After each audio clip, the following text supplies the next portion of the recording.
साबिर फरीदी साहब से गुजारिश की थी कि वो 2 शेर ही पढ़ें। तमाम हज़रात 2 शेर सही अपनी हाज़िरी नहीं में से 15-20 मिनट असद भाई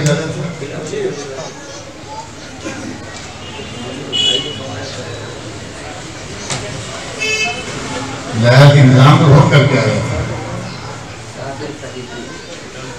सुनिए चांद से पढ़ता हूँ, जिसमें तेरे रोशनी हो जाए, जिसमें तेरे रोशनी हो जाए, जिंदगी तेरी जिंदगी हो जाए, जिसमें तेरे रोशनी हो जाए, जिंदगी तेरी जिंदगी हो जाए।